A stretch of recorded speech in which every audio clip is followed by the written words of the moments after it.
Find more great shows or join the team at sport-social.co.uk.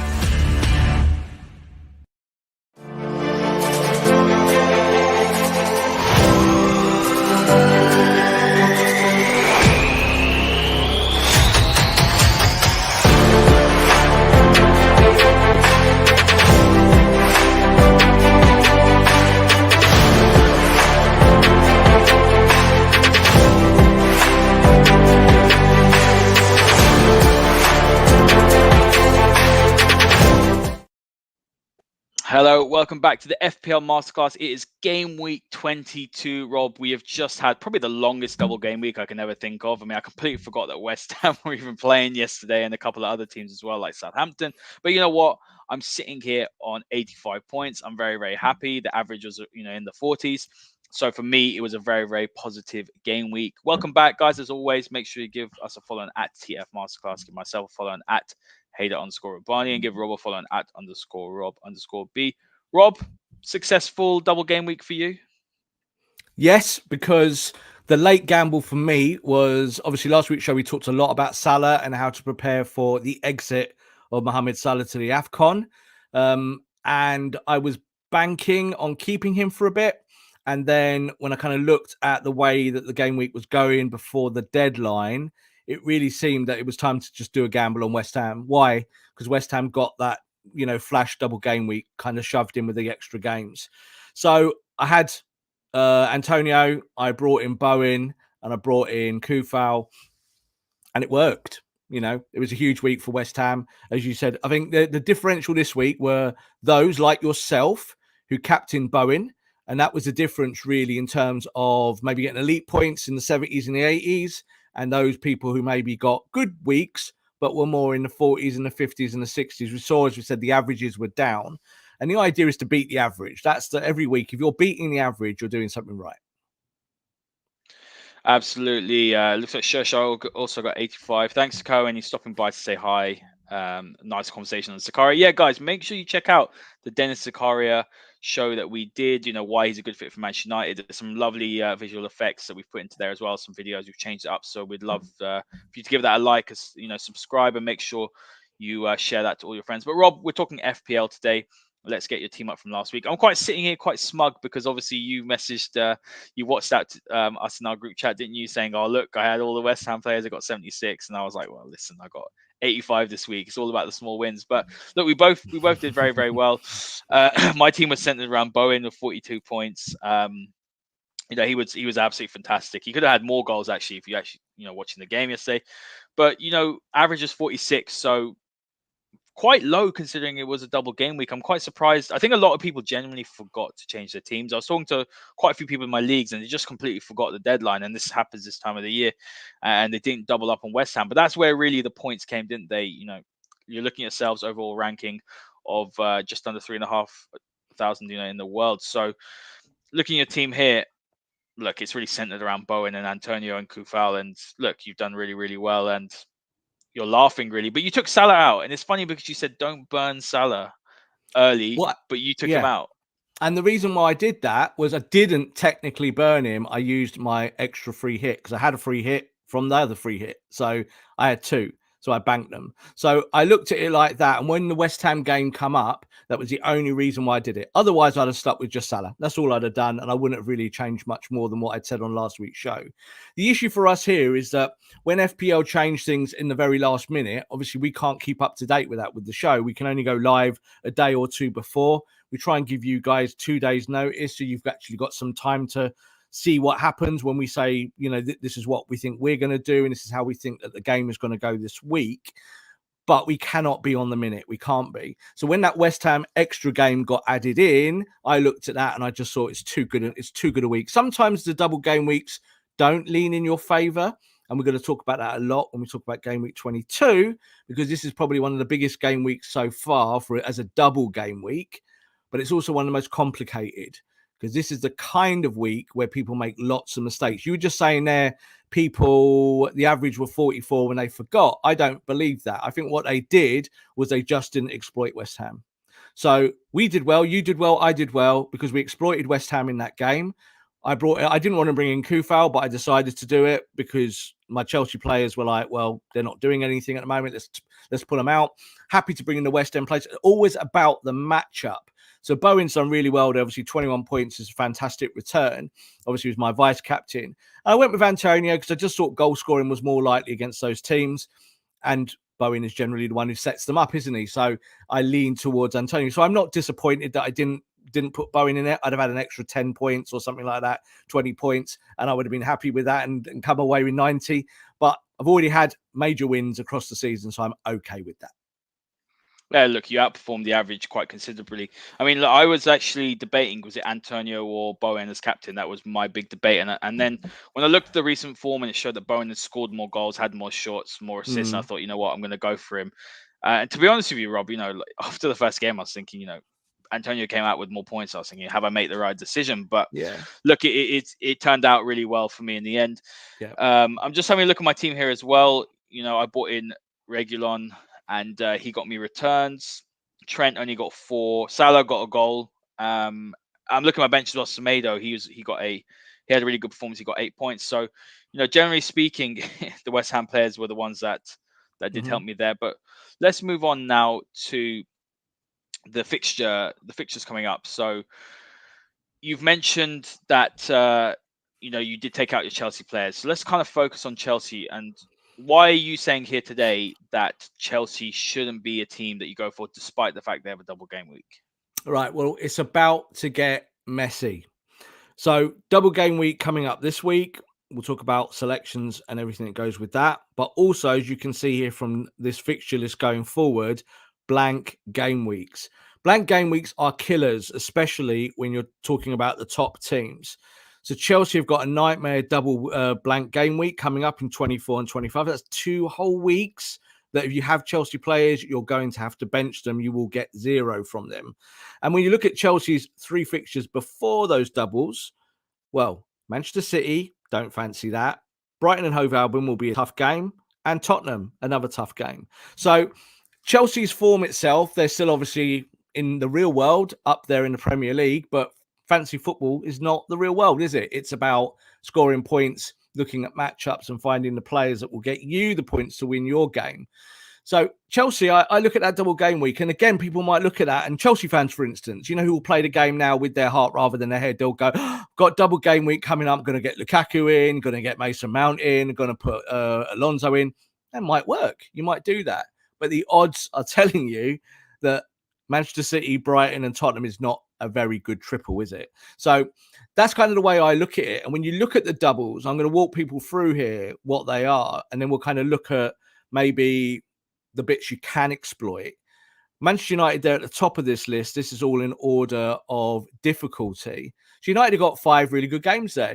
Villa, Brentford, West Ham, who've obviously playing well, Burnley and Southampton. All very winnable games for Manchester United. But Manchester United are absolutely rubbish. So you might get Ronaldo in there. You might get Bruno in there. I think there's tips and hints with Man United. Luke Shaw's come back. Looks like that he might be able to get assists from the left-hand side for United. But I don't fancy them at the top. But then you got Watford. And Watford have got this double up with Newcastle and Burnley. And this is, I think, one of the only doubles that kind of makes sense for Dennis, for Josh King. So when you kind of go down and say, well, we will break them down. Leicester have got a half-decent double, but run into Tottenham. Brighton have got Palace, which is nice, but then Chelsea, which isn't nice. Brentford, Liverpool and United, no thanks. Stay away from them. They might do well, Brentford, but you can't predict it. It would just be a guess. Tottenham, Arsenal, tough game. Leicester, tough game. So that's a little bit like, not sure. Burnley, Leicester and Watford, kind of a bad double for them as well. Leicester's a tough team. Obviously, they've not played well this year, Leicester, but Watford score goals at least. And at the very bottom, as there is Chelsea, as we've just gone over. You've mentioned obviously the teams that have got the double game week. I mean, it's a tough one, isn't it? Because you're looking at United. Let's talk about the one and only player, Cristiano Ronaldo, because that's a player that I think a lot of people will be flocking towards. He didn't play against Villa in the Monday fixture in the FA Cup. So I'm not even going to touch Ronaldo. I'm not even going to touch Bruno. United are like you said, they're awful. They're in terrible form. I think the only player that I've got, and he's currently in my squad, and he didn't get me many returns. Well, I actually benched him in the last game, was Dallo. If I'm looking at any United players, it's the two fullbacks. Centre backs, no. United, they have started keeping clean sheets under Ranić, but they're still, they're not going to give you more than that, are they? In the other side, United haven't scored a set piece goal, so you don't have that threat in the other end. I'm looking at the midfielders as well. You might want to bring in McTominay, Rob, possibly as someone who can give you a bit of that. I wouldn't personally, but you might want to do that if you want to bring a midfielder. Nah. Rashford's very out of form. Mason possibly, again, hasn't scored for a while. Sancho, no, probably not. So really, when you're looking at that, I'd be avoiding Man United players like the plague. I might play Dallo just because of double game week. But again, there's no guarantee he's going to start because we saw Wan-Bissaka start very recently against Wolves. So yeah, look, United isn't an attractive proposition, and maybe we need to discuss the fact that maybe this double game week isn't an attractive double game week as double game weeks go. No, it isn't. It's a really horrible double game week. As I said, what you want with double game weeks is teams that reflect the player you're going for, that they can do something against both teams. That's why you kind of rip things up. Use your wild cards, use your free hits. This isn't it. Last week for West Ham was that one game for them that looked attractive and it worked. As I said, I did it. You did it with Bowen, and lots of people did it with Bowen with the captaincy. So that was great. But I think when you look at this double game week, people are going to get excited by it. And what I'm telling you to do is don't get excited by it, because you're going to make mistakes that you're then paying for the next 6 weeks, because you'll be reconstructing your team from a wild card that you kind of did it on the spur of the moment. We talked about Ronaldo just there. Ronaldo, he still scored lots of goals this season, compared to other strikers. But if you're going to pay over that £12 million mark, I want stone cold guarantees. I don't want guessing. So Ronaldo against Villa, Brentford, West Ham, Burnley, and Southampton, he might score 10 goals. He might not even play.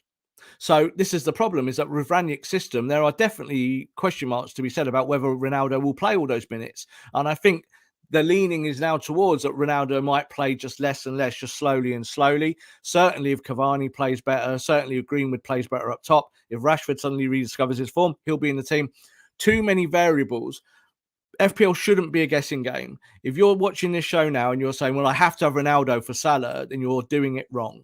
So we're going to tell you who the right player is to get into your team for Salah, but we have already mentioned him, but I won't say his name again. And it's a budget option, because I think this year is about saving your pennies for the right time. What do you do when Salah comes back in 3 or 4 weeks? You bring him back? Of course you should. So do you prepare for that? Is that a better way of keeping your money and spending wild cards and all of those things? Or do you want to kind of burn it on some very, very dubious game weeks this week? Yes, doubles. There are options there, but you need to chill your boots a little bit. Yeah, I agree. Let's move on to Watford. You mentioned a little bit earlier, and look, they've got Newcastle and Burnley. That's probably the nicest set of fixtures for any of the teams in the double game week. I've got Dennis. I mean, look, he is 75% likely to play. I'd imagine he probably does play, but we'll need to wait till tomorrow's presser to find that out. That's very, very key, guys, as well. Always make sure you listen to press conferences and seeing who is playing, who's not. Press conference was today. He's fit, so he's fit. Ready. So yeah, Rob's already told me. See, I always do all my FPL, Rob, the day before. I don't play around, and I spend whatever it is, however many hours it is, and I wait right up until sometimes if it's an 11 o'clock kickoff, I'll on this 11 or 11:30 deadline, I'll do it at 10 o'clock in the morning, because I need time sometimes, and I just need to wait. Do you know what? Last week, sorry, just to jump in on you, just last week I did exactly that, and that's why I played my extra free hit, and I did it half an hour before the deadline, and with 20 minutes to go, FPL servers crashed. I remember no one could change their team in the last 20 minutes. And people went obviously balmy about that. And I would have gone balmy. But honestly, I did it by seconds that I changed that. I brought the West Ham players in because I just made that choice, because I was like, no, it makes total sense. But yeah, a lot of people were on Twitter firing away going, what's going on with the servers? And they all crashed. You're doing it the right way. Do it as late as possible. Definitely. Always. Yeah, absolutely. But look, we spoke about Dennis, but there's another striker, isn't there, at Watford who you could double up. and you could go and get Josh King. I mean, is that Mhm. something that you possibly are considering for this game week? I have considered it. I said I will reveal my team afterwards and kind of the options that I've looked at.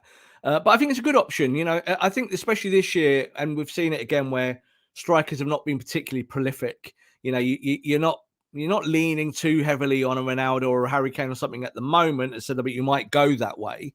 But the form book is still telling you that the players in the mid tiers and lowers, or even players in the bottom 5 or 6 teams, have got players who can score goals. So I think a King Dennis double up against Newcastle and Burnley, quite like that. That's the kind of tip that I go for. Whereas when you kind of look down the list, yeah, there's plenty of decent strikers at those clubs, but they are much tougher double game weeks. It feels like you might get one good performance and then the second just a normal 2-pointer. Brentford did that last week. Brentford looked like that they had a really good option. I had Tony in my team as part of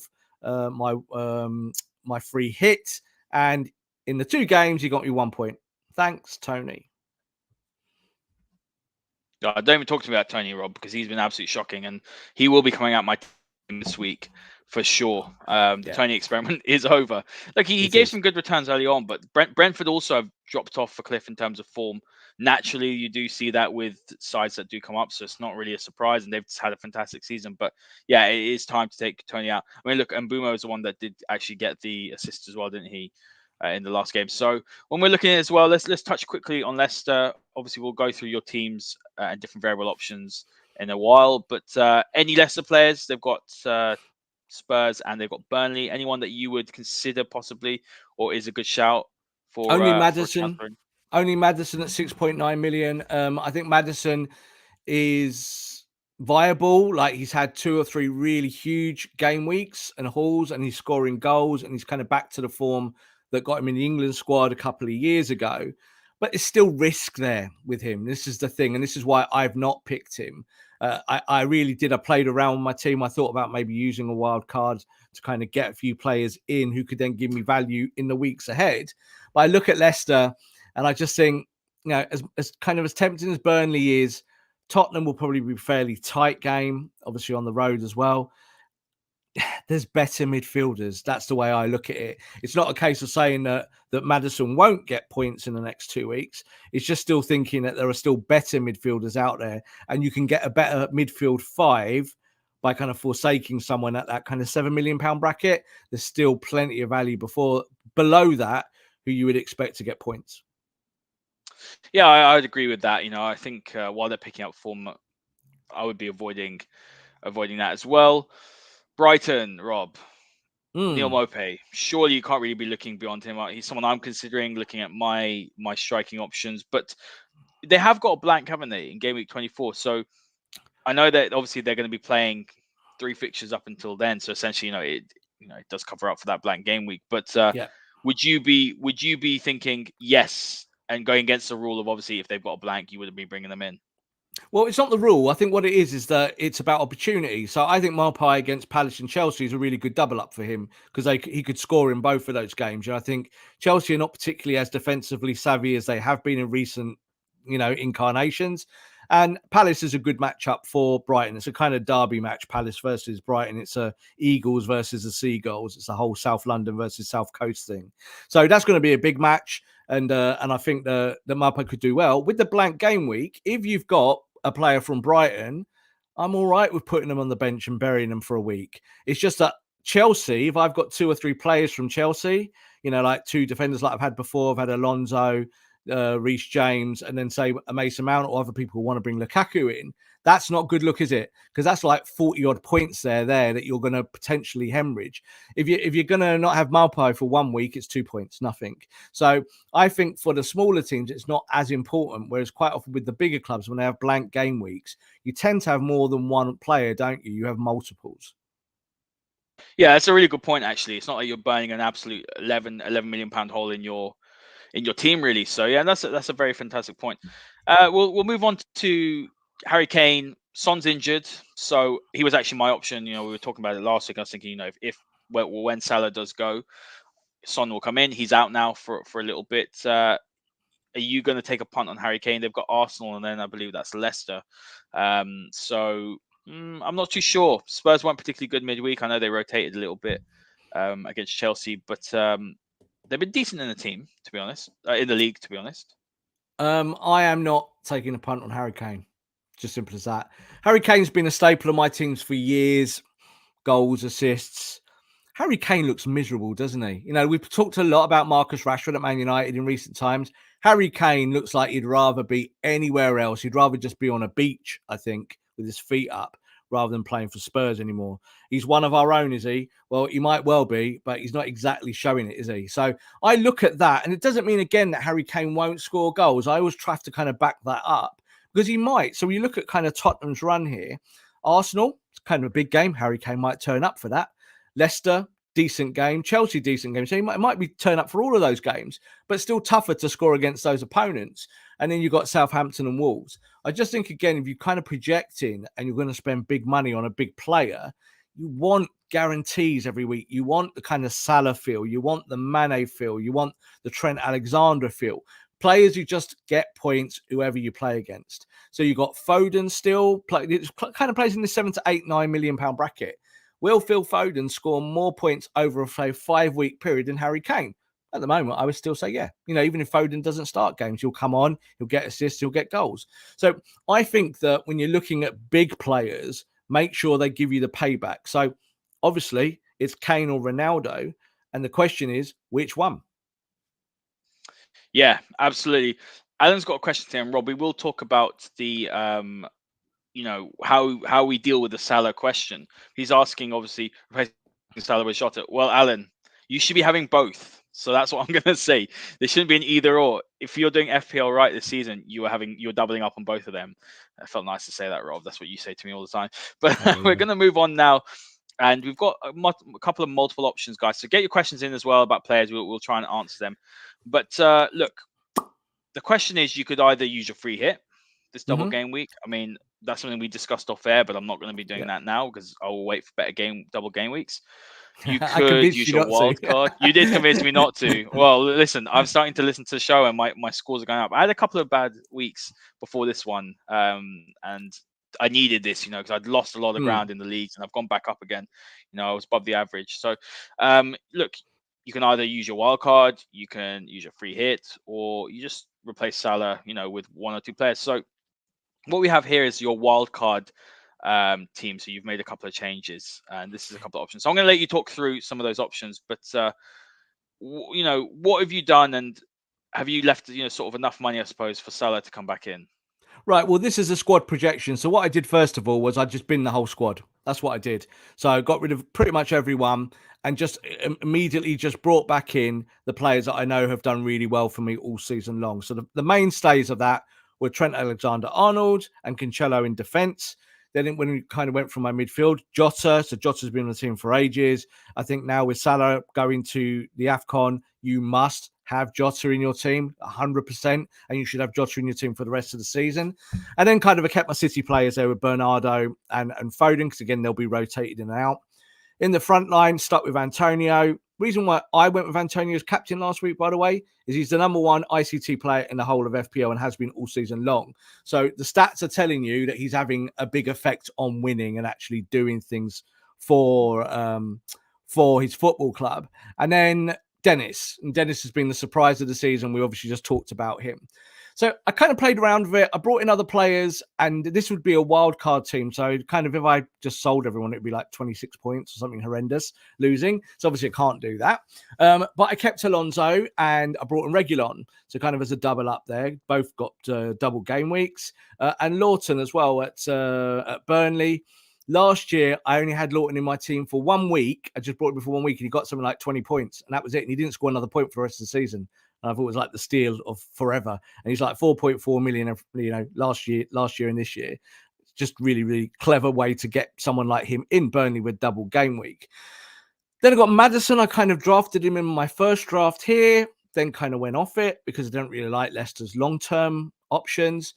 I brought Bowen in permanently, and Bowen is my Salah replacement.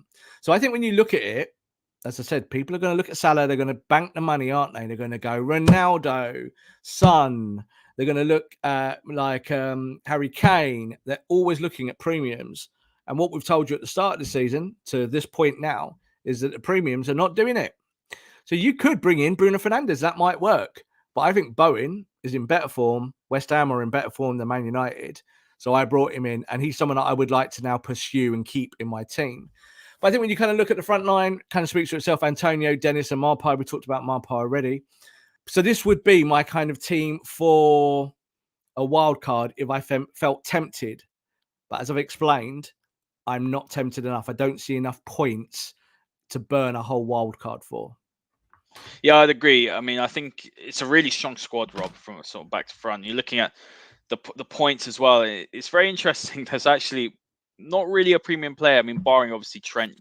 We count Trent as a premium defender, but if you look at him in the grand scheme of things, his points return, he's playing like a premium player, isn't he? You know, someone that's worth 12 million. So he's a must-have.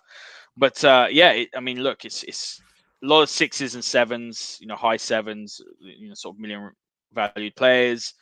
No one really of huge value, and I think that's really the story of the season so far for FPL. It's the most balanced season of all time. You know, you've never been able to pick 5 defenders, 5 midfielders, and 3 attackers at these prices, because in years gone by, you always had to lean on your super premiums to get you through, and the only super premium that's performed is Salah. So Trent is expensive at 7.9. You know, as expensive as it gets for defenders. But he's just solid gold. You know, he's on the pitch, he's taking everything, he's taking set pieces, he's scoring goals, getting man the matches, all sorts. But besides that, I think when you look across it, that would be my team if I wanted to rip it up. But as I'm going to show now, I've put together another 3 teams, an option 1, an option 2, and an option 3 of what you can do by losing Salah and then bringing in maybe players that will give you long-term options, but also give you a little bit of a bounce in this double game week. We'll move on to that now, Rob, and we're going to talk about the first option of just getting rid of Salah, no wild card, and you went for Salah for Bowen. Now, Yes. looking at that team, talk through that team a little bit, because obviously you've got Reece James out, so you haven't got rid of Reece James. You've just essentially benched him, haven't you? You haven't lost any points. You banked 7.8 million. You've got Wanks. You have got a couple of injury problems. Livramento as well. You know, he looks like he's doubtful. So you've really just thought, I'm just going to bring in probably the informed player currently in FPL, Bowen. Yep. And I'm going to bank the money, and I'm happy with the options I've got. You know, they've been good. They've been giving returns, and you've not done too much, have you? You haven't gone too crazy. No, as long as I can put a formation out that allows me to score points this week, then I've kind of gone with that. So my back line, I would probably pick Alonso, Alexander-Arnold, and Cancelo. So still 3 very strong players. Reece James will obviously be benched because he's injured. Livramento is 50. It's a 50-50 at the moment. So he might be, but he'll be on my bench anyway. And when you go for the midfield, I would play the whole of that midfield: Martinelli, Bowen, Jota, Bernardo, and Foden. Again, a staple midfield that's kind of done it all season long, adding in Bowen for Salah. And then up top, I would go with Antonio and Dennis. So it kind of be a 3-5-2.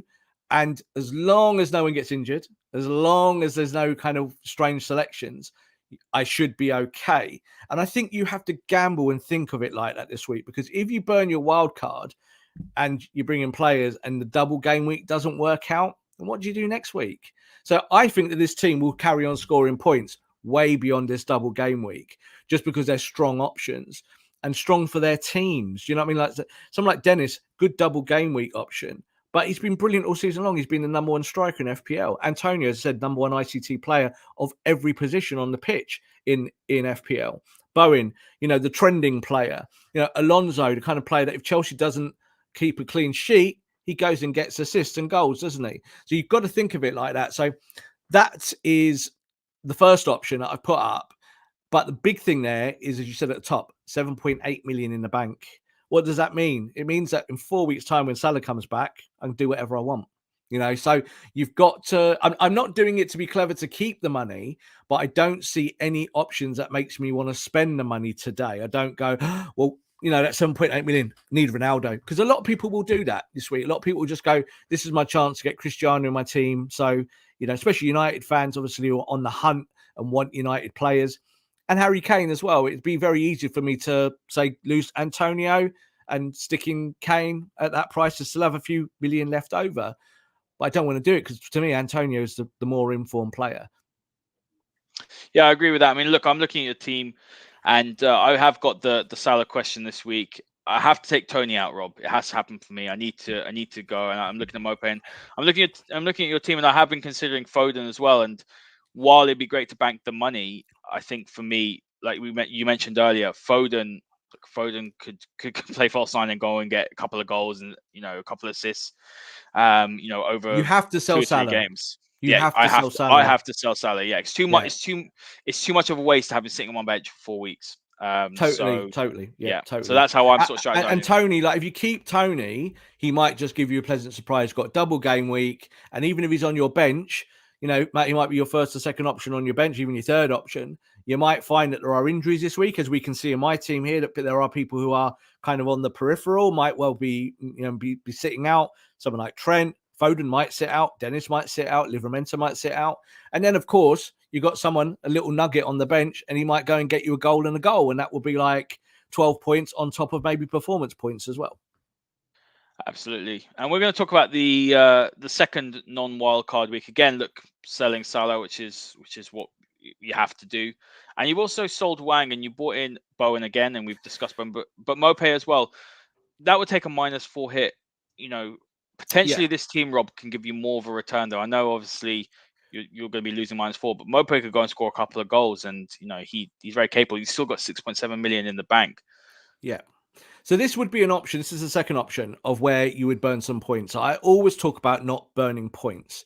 So at the moment, my team is something like 3,800th in the world. If I burn 4 points, I'll be about 7,000th in the world. So I'm kind of moving down the table to buy players. Now, I don't really like that. I think that's a kind of regressive way of playing FPL. The idea is to be as high as you can. So you only really burn points when you really have to. But in this scenario, I would lose Salah, and as you said, lose Wang, and bring in Marpe, obviously, who's on a double game week, and Bowen, who's obviously been sensational. And that would give me 6.7 million in the bank. Am I going to do that? As it stands, the answer to that is no. Because do I then want Marpe in that blank game week in weeks to come? So you see that way I'm thinking. So it's kind of, there's got to be a real excessive reason for me to burn points, because I'm relying that Marpe will get me a goal in one of those 2 games, which will be the 4 points that I lose. But I've already lost those points. So why am I trying to gain them back? I might as well keep them. Yeah. So I might as well put Wang on the bench and then just know that Wang's not going to affect my team, not going to affect my score. So I think sometimes, again, I think having a strong bench is really important if you can manufacture it, but don't be buying players in, certainly for burning points, to put them on your bench. It just doesn't make sense. Sit on a player for a week or 2, maybe move them out when there's kind of more natural flow. But I like that team. I really do, because I think Marpe has got chance of scoring in those 2 double game weeks. And I think Bowen, as said, will be a mainstay for weeks to come. I think when Salah is back, I won't be selling Bowen for Salah. I might be looking at a Martinelli here, or someone like one of those City players. I might think, well, Foden's form's gone, or Bernardo's not playing as well or as often because De Bruyne's playing more, or something like that. And then I'd be bringing back Salah for one of those players. Where does the captaincy bit sit as well? I know we'll talk about the third non-wildcard team, but the captaincy point is a difficult one, because I've just gone Salah. Where are you sort of angling? I mean, let's maybe pick out 2 or 3 players that you would be thinking, yeah, I might captain them. I think that, again, in this game week, you would normally be looking for someone from a double game league to try and exploit that. So that's what I did last week with Antonio. But this week's a bit weird, because, as we said, there isn't really some great doubles up there. Even Dennis, because he's injured, do you really make that chance and choice to say that he's definitely going to play, definitely going to score? I think across the board, and looking at my team, I kind of quite like Trent at the moment. I think they've got a good matchup. They're playing Brentford, aren't they? I believe. Is that right? Is it Brentford this week? I'm not quite sure. I've forgotten already.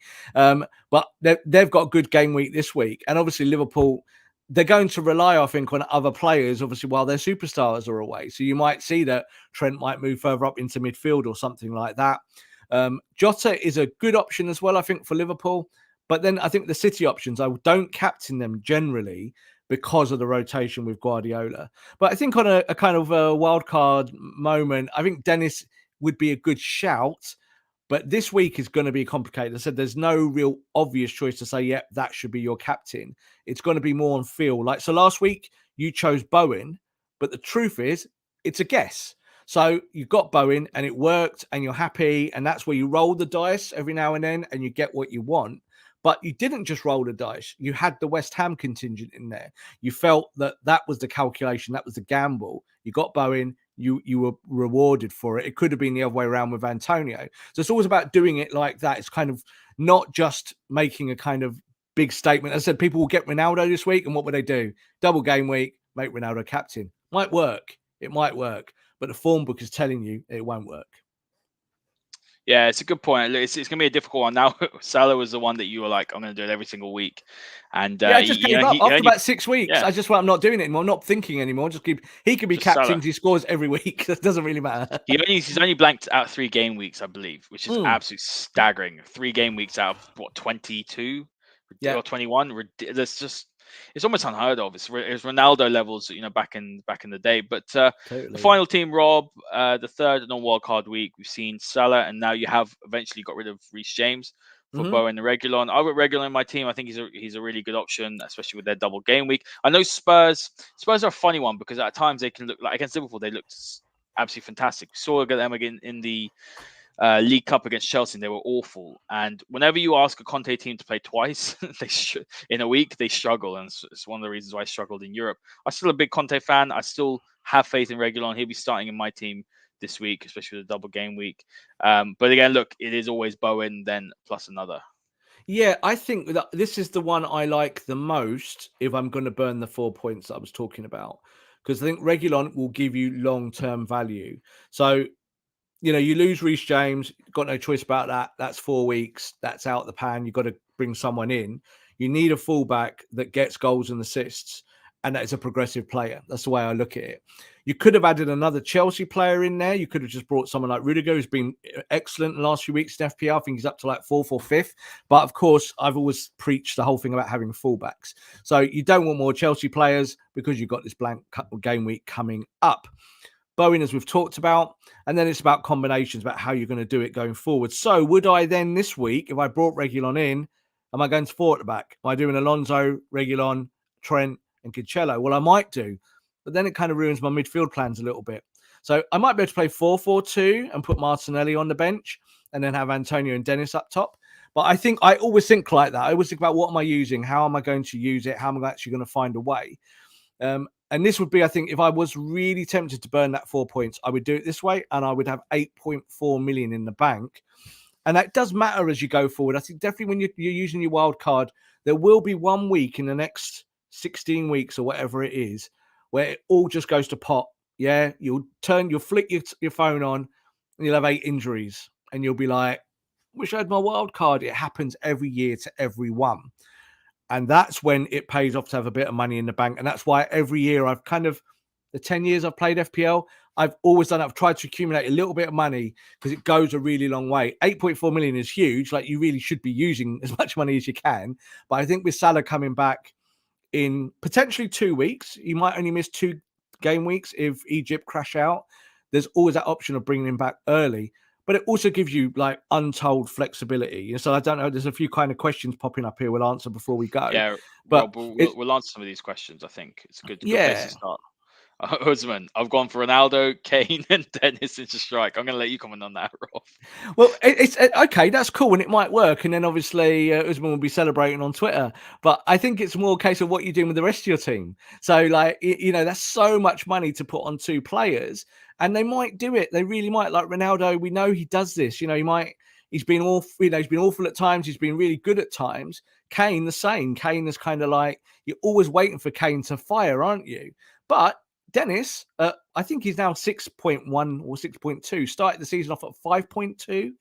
That's the player that gets you over the line. That's the player that wins you your league because it's a differential. Ronaldo and Kane are not massive differentials, but there will be a lot of people this week that go for probably just one of them. I don't know many that will go for 2.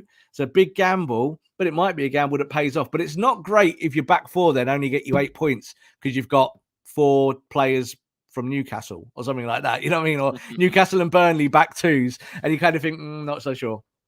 I mean, he's also asked thoughts on Lookman. He's my dark horse pick. That's a nice pick, actually. Yeah. It's an interesting pick for Leicester. The only thing about Lookman, Rob, is that he doesn't start every single week. So that for me, I'm thinking, but he's a interesting option for Leicester for sure.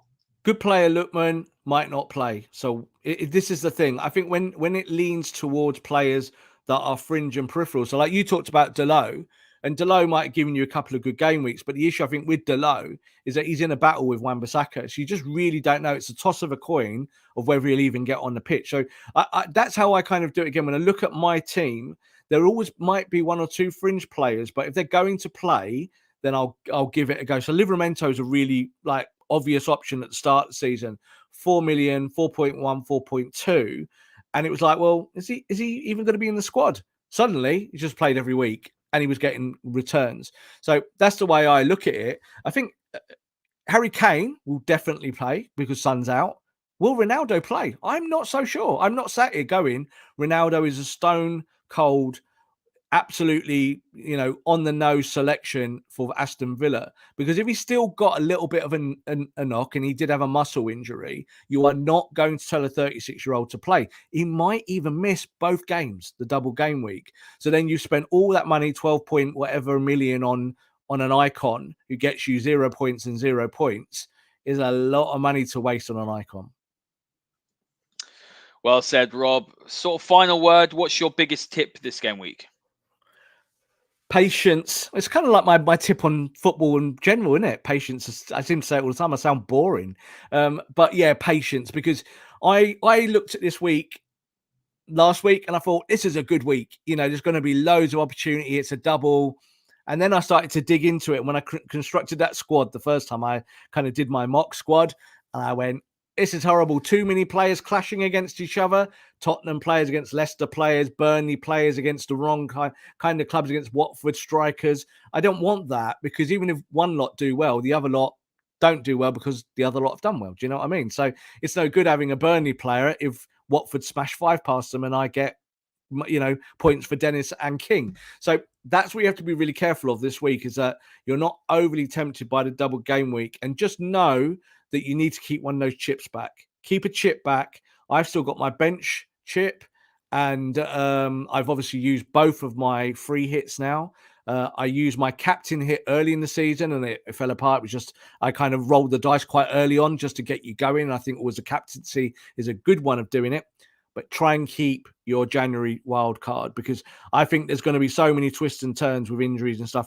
And we know, don't we, with COVID, that COVID will strike again and COVID will cancel games. And then what will happen in those last 2, 3, 4, 5, 6 game weeks, they might be cramming in tons of matches. And that's when you want to go, I've got a wild card and I'm going to target this like mini season of 6 games. And I'm going to keep this wild card in my pocket for the next few weeks and months.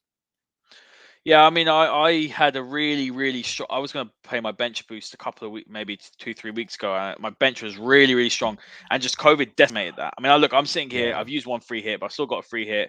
I've got the triple captain still. I've got the wild card, and I have the bench boost. So I'm in a good position here. And I'm moving up my leagues. I had a very, very poor start. Then I started rewatching the show. I mean, how stupid was that, Rob? Wasn't even watching, or he wasn't even listening to any of the tips in the show, and I was just doing dumb stuff. Well, yeah, look, I'm slowly chipping away. I'm not anywhere near you. Not too far, but not near enough to overtake you. But look, you are the self-proclaimed FPL King. Guys, look, thanks so much for joining us today. Make sure you hit the like button, hit the subscribe button, share this with your friends. Let us know your teams as well. Rob tweets out his team every single week, with his results. Put your team under there as well. And, obviously, compare and ask him questions. He's more than happy to do that. Make sure you give us a follow at TF Masterclass. Rob, I'll let you say a last word in a second. Yeah. Give us a follow at Haider_Rubbani and at _Rob_B. Yes, Rob, what is your final word? I was just going to say, please share the show. Like, this is the thing we talk about. We do the same thing if we share, subscribe and all of this. But lots of you guys have been with us from the beginning across all the shows that we do. And you watch every show, you comment in every show, you talk about it on Twitter, and that's all fantastic. Get subscribing, get your friends to subscribe. Everyone. This is kind of how we build it, because the more we get, the more chance there is for us to kind of build shows that we want to make. We've got loads of plans and stuff that we want to do, and we'll share that with you across Twitter throughout the rest of the season. But you are the guys that make us do it. If you don't share stuff, if you don't talk about the show, then we just don't do it. It's the way it is. So something like the FPL show, There's been a kind of something a bit different for the masterclass, but this is the FPL Masterclass. We kind of wanted to make something that was specific to this game that everyone loves. So I hope you've enjoyed it, and I hope you continue to enjoy it. And I hope that obviously if you'd followed our team from day one, you would probably be in the top 10,000 comfortably in the world, even if you've just taken the main hints and tips. And that's really what this show is about. It's being as high as you can in that global league. I think I'm top 4,000 at the moment. And I got that 70 odd points this week. I went down and I was like, what? So I went from 2,500 to like 3,800. But 3,800 out of 8.7 million. I should be all right with that. Look, I'd take that if that was me. But guys, look, have a fantastic game week. Good luck, and we'll see you all next time. This podcast is part of the Sports Social Podcast Network.